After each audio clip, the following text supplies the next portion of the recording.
I wanted to give you first an opportunity. It was a very brief conversation with the Premier Prentice, but if there was anything that he said that you wanted to either argue with, which would be great, or aggressively agree with.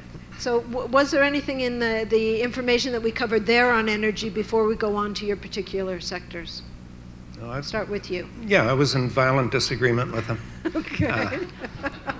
And I think, quite frankly, he's a very welcome entrant into the debate. He's probably done more in the last few weeks to help calm troubled waters than we've seen in some time.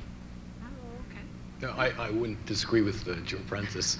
I think he's done something very important. He's started the conversation. I mean, there's a conversation that needs to be had around these infrastructure projects, especially Energy East. So that conversation started, and it appears to be started on the right track. Okay, well, we'll come back to the pipelines. Ellis Ross, you don't have to say anything if you don't have a... Yeah? Good, that's fine by me. Okay, we'll go on. Carry on. But I will come back to you. Yes. Well, I think the first thing I'd agree with him is go Stamps go, Calgary Stampeders. We've been waiting for that for a long time. So showing my Calgarian pride today. I guess the thing that I think the important question to ask as far as access to markets, particularly pipelines, is not the question, will they be built? Of course, over time, that access to market will happen. The question is, when will it be built? And when will the market pressures and the demands cause those, whether it's east, west, or south, or off the tidewaters of North America? It will eventually happen. The question is when.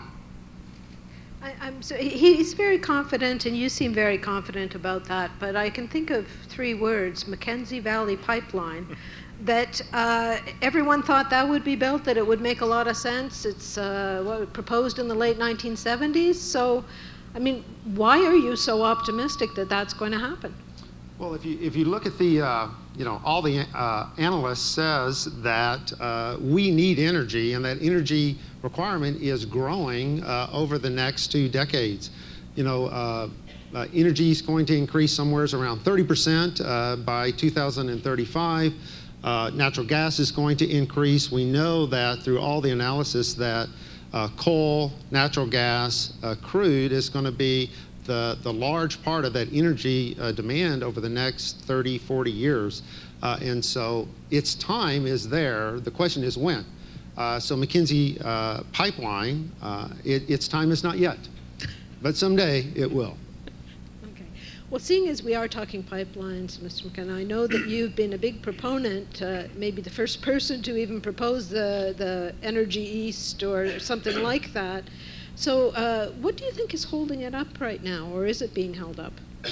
No, I don't think it's being held up at all. It's going through some normal hitches, and there's a bit of a fight en famille between the LDCs and the carrier that I think I'd like to see taken off the 4-lane highway and moved into a parking lot to be settled, quite frankly, through arbitration or through some private mechanism. I don't know what, but I think that the pipeline makes a lot of sense, which is why I'm quite confident about it. First of all, it's very good for Western Canada. But it's also very good for central Canada. It feeds a number of refineries en route, which is unlike almost every other pipeline that's being proposed. There's 680,000 barrels of imported oil coming in to eastern Canada from some pretty dodgy places around the world and at Brent prices. So there's been a big arbitrage on prices that's been to our disadvantage. So you end up refineries that may have been marginal now will have access to competitive prices. That's a good thing. You're actually moving oil in a pipeline that will be used in Canada. That's a good thing. And it gets to tidal water in St. John, New Brunswick, in a port that handles 400 tankers a year. The biggest tankers in the world can go there year-round, ice-free port. And you're 6 or 7 sailing days closer to India, closer to Europe, and closer to the Gulf. So I think for a lot of reasons it makes a lot of sense, and I think sanity will prevail. Okay. I want to shift on to hydro because it's a part of the energy equation that we never, I shouldn't say we never talk about it, but we don't talk about it enough in Canada. And I know Hydro-Quebec is both a large provider and a large exporter. I'm curious to know what the recent developments in the energy world, and I'm thinking with all of the energy coming on stream in the US and then the drop in the price of oil, how does that sort of impact your world? Well, I mean, obviously, we do better if gas prices are higher, to the extent that a lot of gas gets used to produce power. But at the same time, what's happening in the U.S., which is very good, I think, obviously for Hydro-Quebec, but I think good for Canada and generally, is that there's a very, very significant displacement taking place right now of gas in the place of coal. I mean, American coal is going overseas to places like Germany, for example, which is a little strange, but still, coal power generation is coming down, and a lot of gas is taking that place. The nuclear renaissance is basically has been stopped in the U.S. So I mean, it is freeing up an interesting space for renewables, and obviously hydro is a big part of the renewable space. So I mean, we're seeing tremendous potential. We're seeing market conditions which are really interesting. We're pushing. We talk a lot about pipelines in Canada, but there's a lot of transmission lines, also power transmission lines. We've got power transmission line projects into New England, into New York, and those are very, very important pieces of infrastructure also. So it's what's going on in the U.S. is creating some opportunities if you look at the long term. Right, okay. Okay. Mr. Ross, how about you? We were talking before about the changing dynamics of the energy market, and I'm curious to know if it is impacting your view of things in your world and the projects that you're looking at. No. No. This is a fascinating topic, the energy equation, whether you're talking international or national. Unfortunately, in BC, Aboriginals aren't ready for that topic. I mean, I love talking about the export to Asia and energy and hydro, but at the same time, I look around me, that's happening in my region with my neighbors, and they're not ready for that talk. They're still talking about engagement, inclusion. And now that industry and government have been forced to include First Nations, you gotta remember, First Nations have been fighting for 40 years to be included. So in 40 years, they haven't been building capacity. They've been fighting. Now that the fight's almost over, now they gotta sit back and say, okay, now how do I engage? How do I look at the economics? Where do I get legal help, corporate help? So these are all good questions, but at the same time, you gotta remember, these guys are just starting to get, if Haisla's at stage 7 of a 10-step process, a lot of these other First Nations are step 1.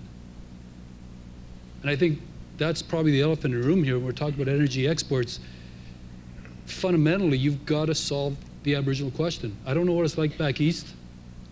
I have a pretty good idea of what it's like in Alberta, but BC is basically undefined. And I think our job as First Nations government industry is start to sit back and define those fundamental first steps on what it means to engage and build capacity and build knowledge. And then we can start having the energy equation topics with First Nations. I noticed there's been an awful lot of talk among various levels of government about the need to have better relationship with the First Nations, both at the federal level, where ministers have been going out and doing more meetings, and at the provincial level. But I'm wondering, is it any different than what's happened in the past? Like, do you think that it is a more constructive way to develop better relations on these energy matters? There is, but it has to evolve. And it's over 10 years I've been at this job, all those processes to engage and talk. I don't want to see that happen again. Like just talking, just for the sake of talking. Don't want that. I want practical solutions to what the issues are. BC, the governments on the ground have a better idea how to do this. And I think the idea that it's industry's job to do it or government's job to do it, no, it's not. It's a tripartite exercise that has to happen. First Nations got to come to the table willingly, openly. Government industry have to go, yeah, we can carve off components of it, and each entity can take on the responsibility of delivering a component. But really, it's got to be I think it's got to be in the truest sense of reconciliation. We got to meet in the middle. And I do believe economics is a big part of that, but I also think that there's other areas that we should be looking at as well. I think some of the members of the audience don't realize about where you're situated and the talk of an LNG project there, and I'm wondering if you could just say a few words about that and also your partnership with Chevron. One of the partnerships we have with the industry is Chevron, and we're developing a partnership with Shell for the same type of industry. We've got a smaller project there, and it's everything I've talked about to date about capacity and the willingness to include and be included. And I'm really serious about the idea of capacity in terms of Haisla being at step 7 out of a 10-step process, but our neighbors are at step 1 and step 2. If you notice, we're not protesting, we're not blockading roads and like that, we're not doing any of that. In fact, if anything, I'm not talking about engagement. By the way, if you come to my office and you want to sing and dance and prayer or expect me to do the same, you better go down the road and find somebody else. I'm not going to do it. I want to talk about business. I want to talk about employment. I want to talk about training. So in terms of where we've gotten to next is the reason why you don't see us out there protesting is because partly I'm supporting and lobbying for the natural gas industry. And I'm not talking about, more employment or that. I'm going there to lobby for better tax policies. You got to change your emissions policies. Hey, your training program sucks. You got to do this and this and this. It's a totally different dynamic from what we were complaining about 20 years ago. And that's what happens when you get the fundamental steps taken care of right off the bat. Mind you, 10 years ago when we got engaged with these guys, we were just trying to find out how to engage and what we really wanted. Two things I tell First Nations when they want to engage like this, apart from all the rhetoric and the speeches and everything else, is two things they got to know. What is it that you want and who leads you? And I think for the most part for Haisla, we have answered those questions. It's not a question of wanting natural gas or crude oil or hydro, or it's about at the basic levels, what are we trying to solve, and maybe that's what we take in when we engage with companies like Chevron. It does change the relationship. It turns it right around. And I think that's a truest sense of the partnership that we formed with companies like Chevron. Well, we should ask for the other side of this partnership then. Are there tips you could give or that you'd want to give to other energy companies on having a meaningful relationship, constructive relationship with First Nations? So we've been in the relationship for only 2 years. I mean, the relationship started well ahead of where Chevron joined the project. But when you look at, at least the employees that I represent, the 62,000 around the world, and all the retirees and the folks who are before us, really all that we have as an organization is human capacity. We have intellect, innovation, and ways to take a resource and create it into value and good for economy, for regions, and for societies. And so we know we're invited into someone's lands to do that, whether that's in Kuwait, whether that is in Indonesia, or whether that's in the territorial lands of the Haisla Nation as well. We know we're there by invitation. And so what we've learned from our predecessors is to, one, respect that heritage, those needs, understand and to partner with those areas, because as we create business in those areas, that becomes our home, because our employees live, our employees' kids grow up in those same areas. So we need to understand the needs of that area, whether it is the First Nations, the community. And so that was a conversation that started well ahead of Chevron. But our first meeting with Chief Ross and his council and his chiefs was, what are the needs? What are the issues that we need to understand? What are the values and the principles by which we earn the right to partner with you in these lands and hold us to a very high standard and expect us to deliver on that? Thank you. I'd like to ask all of you the same question that I asked Premier Prentice about the China-U.S. climate agreement. I realize that it's nebulous. But it certainly has been interpreted in many quarters as showing that at least those two countries are more serious about getting involved in a deal next year, and that this puts pressure on Canada to get more serious about its climate change program. I'm wondering, what effect do you think that has on your piece of the energy industry? And I'll start with you, Mr. McKenna. Well, I think what the two parties agreed to was significant. Some people depreciate China's commitment, but China's commitment is being driven by need. If you go to the Chinese cities, a lot of people here have, you can hardly see out the window, and they've got a problem. They have to fix it, and they're currently on schedule to double their coal capacity by 2030. So they're the leaders in the world in new technologies, in renewables, but they're also the world leader in coal, and it's increasing. So they've got a big problem, and they know it. In the United States, I think the president is seized with this. I'm not sure that he'll have Congress as seized. So that's by way of background. I personally believe that it is influential to our country, and I think that the fact that we don't have a climate change policy as a country, or greenhouse gas emissions policy as a country, it does erode our credibility somewhat in our attempt to access markets around the world. Certainly, it's obvious that it has with respect to the United States. We don't have the moral high ground. Let's put it that way. We may have market arguments to access other parts of the world, but I don't think that we have moral high ground. And I just loved Premier Prentice talking about Alberta being a leader in environmental technologies. I think that's a better face to give to the world. So I'm hoping that this will be influential, quite frankly. Can I just follow that up and ask whether or not there was a point at which it becomes too late to try to change Canada's image on that? Well, no, I don't think so. I think the world would welcome Canada, quite frankly.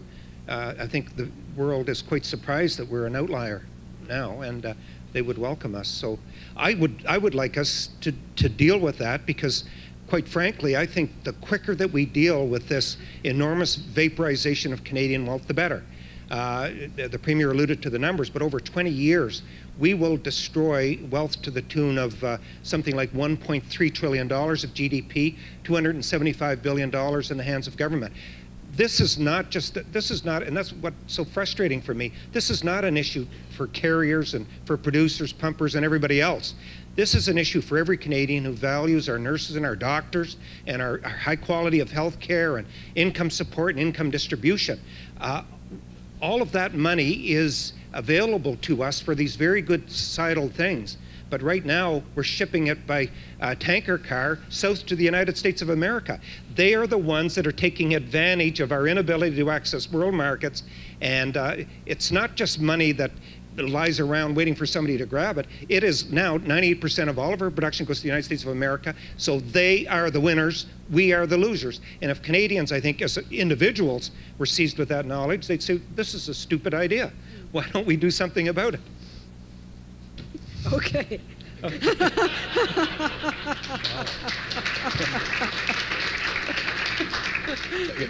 Coming back to your question, yeah, obviously it is a watershed event for this year, clearly. I mean, you look at the China situation, we have a business in China where we produce with Chinese partners electric motors, very large, very sophisticated electric motors for electric buses. I mean, they're not doing this because it's cheaper to have electric buses than diesel buses. They're doing it because there is a very serious environmental issue that they decided to deal with.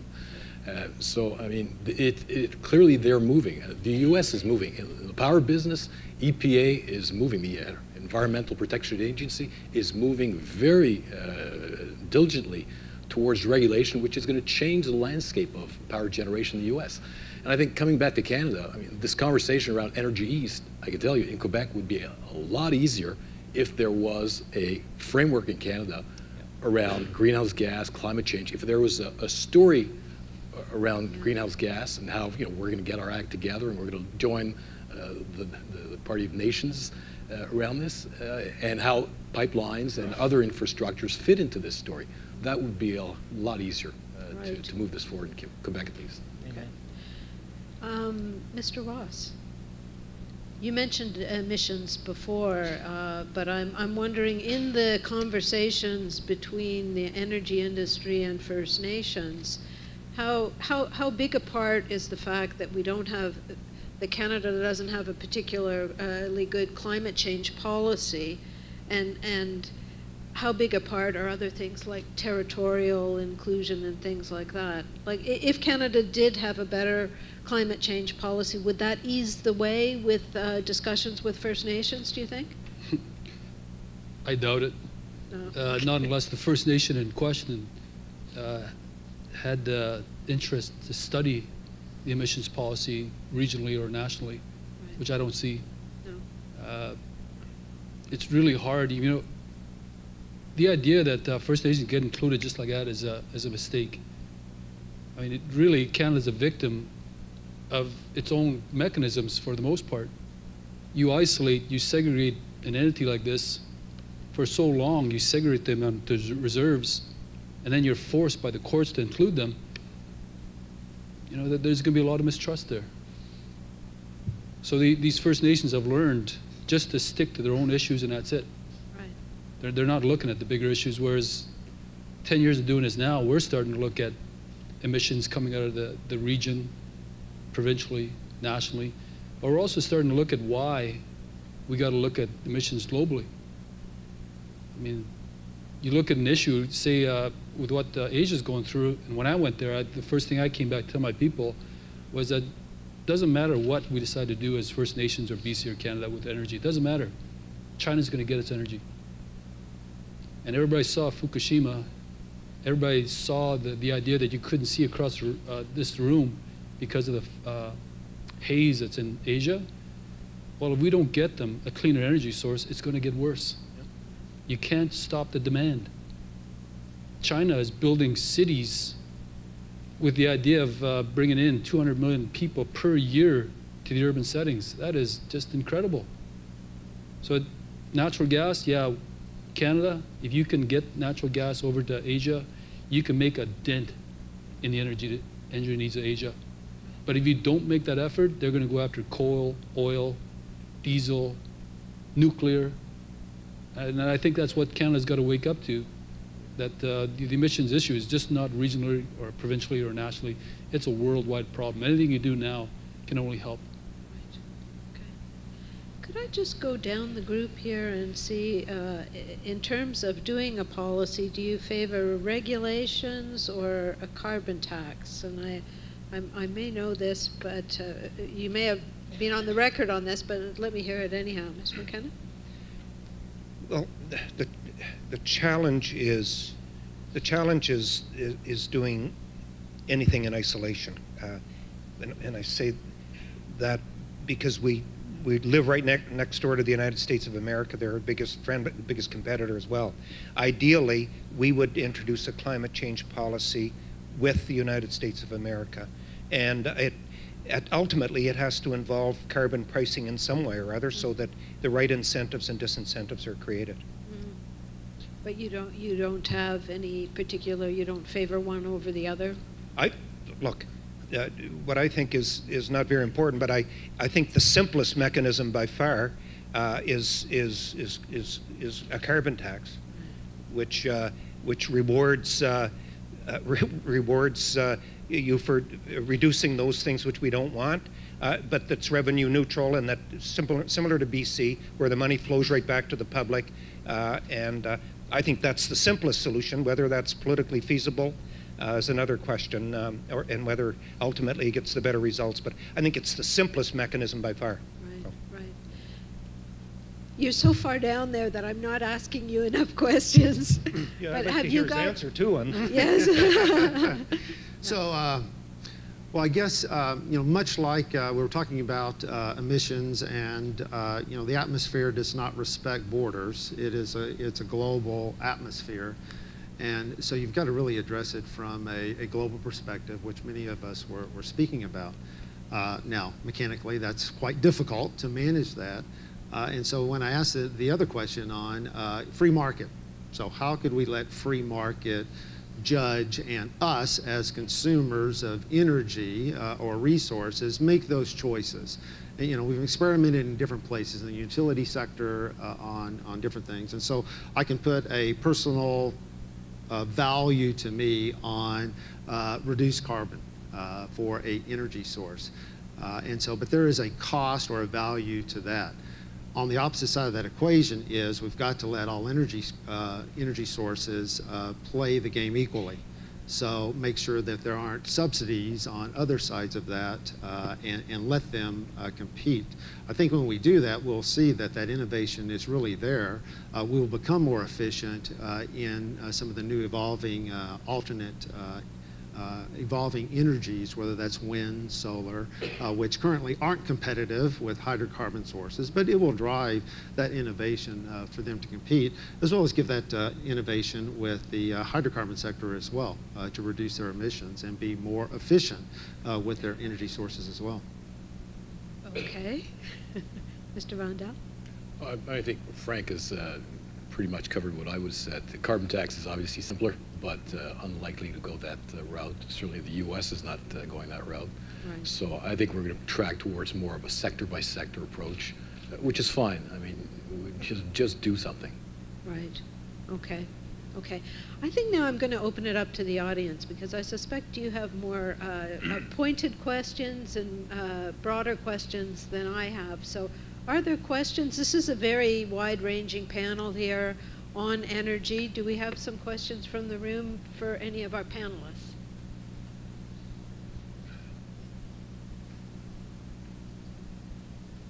The gentleman here.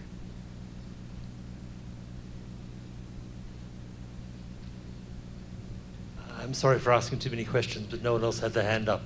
John West, thank you for a fascinating session. It's striking there's no one here from wind or solar. You know, Canada, I would have thought, had a comparative advantage in wind and solar, and there is quite a bit around. Can the panelists perhaps offer a few comments on other renewable energies? Maybe. Yes, please do.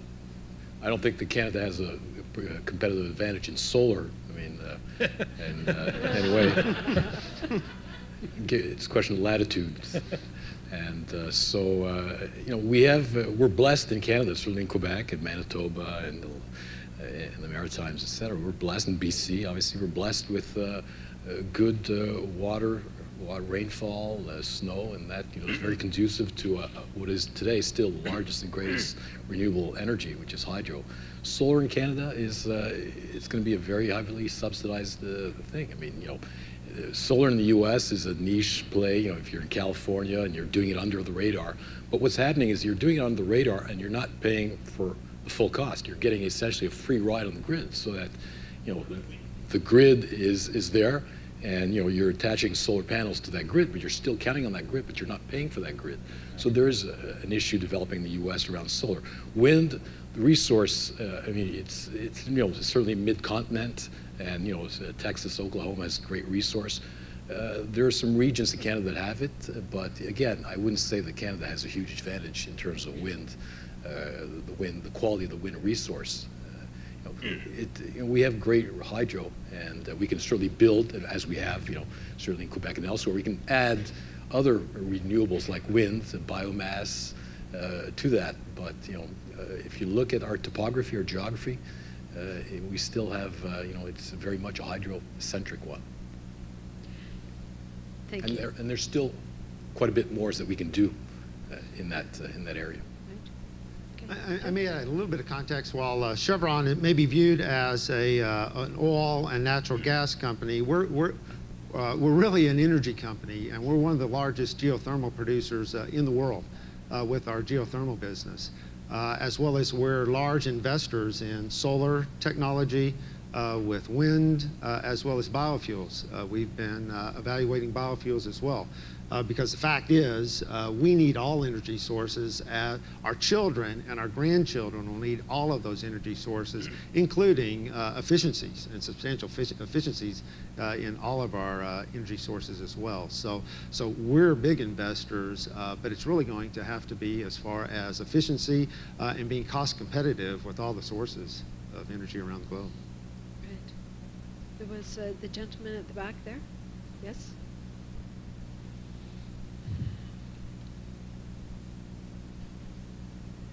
Hi, my name's Chris McDonald. I'm director of the Ted Rogers Leadership Center at Ryerson, just up the street. So a question about leadership. We know that in terms of energy, Canada has a leadership role to play in terms of output, in terms of volume, in terms of natural resources.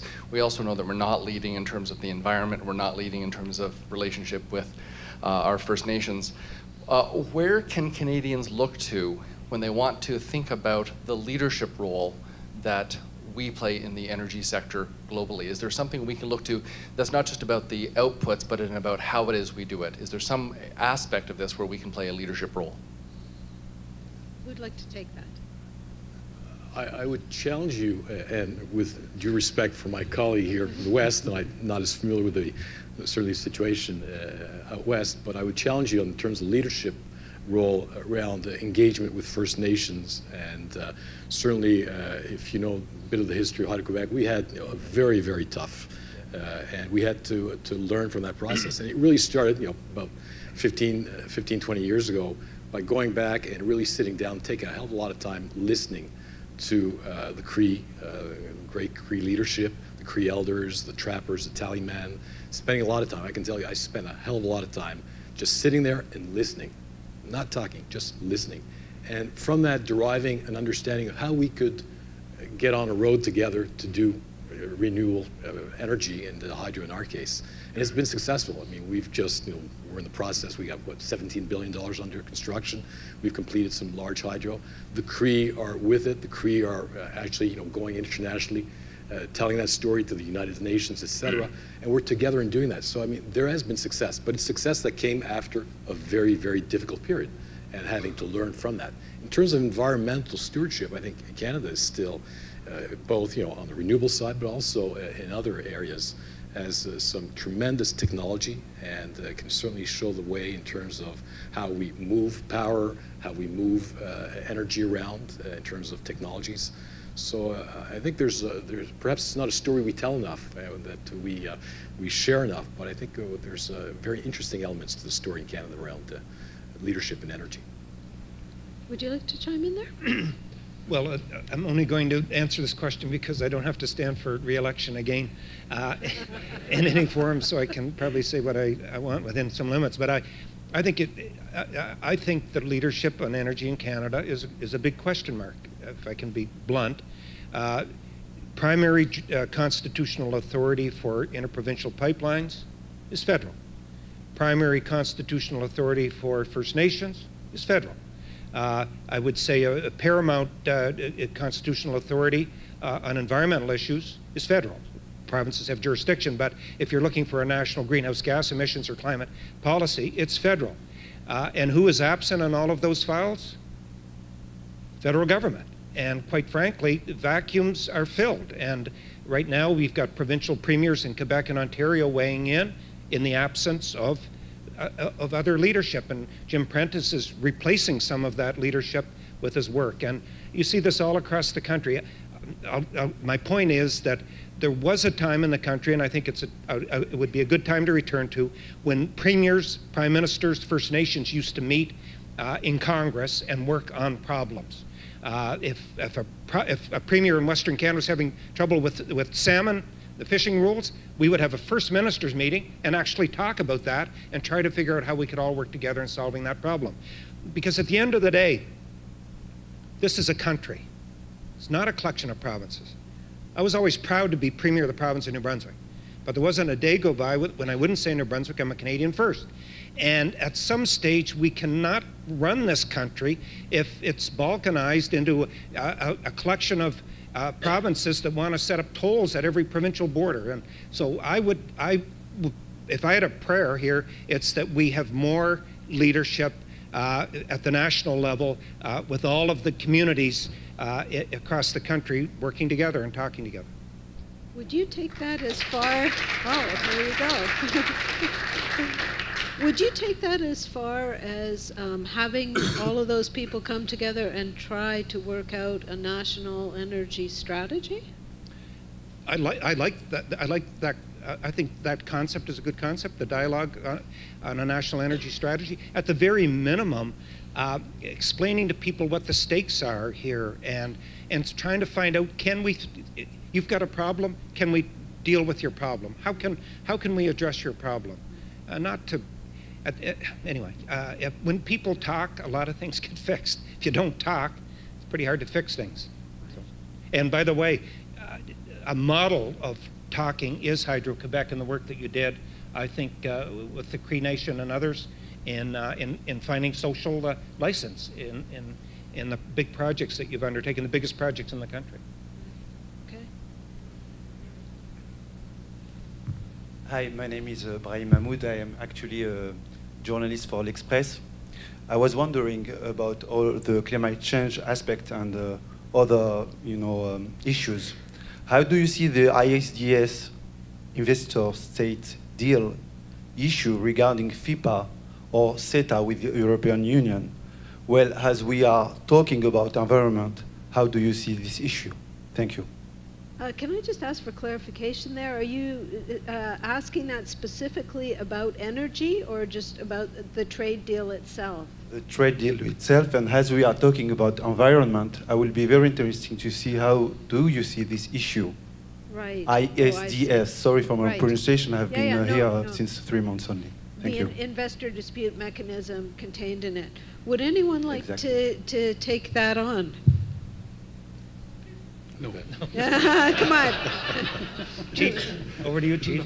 No, he doesn't want to take it. Would you like to take it on? No? No? Okay, I think the panelists will have to think about that a little, and we'll come back to it. Have we got any other? Yes? Ross, you were very honest and forthright about your opinions about the difference between the different organizations within the native groups. Being realistic, how long do you see everybody come to your state, which you said is a 7 or 8, with goodwill, if that would happen? It could happen very quickly if best practices were laid down for every First Nation to understand and for all the industry and government to understand. The companies that come to me to ask me for advice on how to get through to First Nations, I give them 2 pieces of advice. And for the ones that follow this to a T, get their projects to environmental certificate very quickly, very surprisingly for me. And I don't charge them, which is my mistake. But the 2 things I tell them is research 2 areas. First of all, research the treatment of First Nations in Canada, because it's an ugly story. But it's mainly why the First Nations are acting the way they are. They don't trust anybody, including other First Nations. If anything, they detest their neighboring nations. So research all that. Next, research their current conditions. And if you can go online, there's a website that's going to be announced here within the next month that shows a database of all the agreements that First Nations have signed that are public domain. It gives you good insight into what types of agreements these First Nations are open to. So research their culture, their political structure, hereditary leadership, political leadership. All this gives you an idea of how to go in and talk to them. And you're not prone to insulting them. By the way, don't go in with your FID in hand. Those object your final investment decision. Don't go in saying, look at all the jobs, look at all the benefits, wow, look at it, you should sign. That's an insult. There was one thing said here that you do your research right and you broach the subject respectfully with the First Nation. The next thing you should do is listen. I've been in meetings with companies where they talk about FID, employment, blah, blah, blah, and I tell them what my issues are, and they go right back to their FID. You've basically shut off your communication.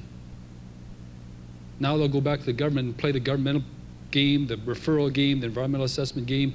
Your project is locked up until you go back and fix your mistake. Just sit down and listen. It'll take you, if you've done your research right, it should take you no more than 2 weeks. Let the conversation evolve naturally. Understand what their issues are and where you can fill that gap somehow. If you do it right, these First Nations then become your supporters or lobbyists. They champion your project for you. And these guys will do it singularly. There'll be no attachments like any lobbyist group beside them that's actually trying to stop your project, if you know what I mean. I know it's painful, but you got to start working these into your business plans, your timelines, your expenses.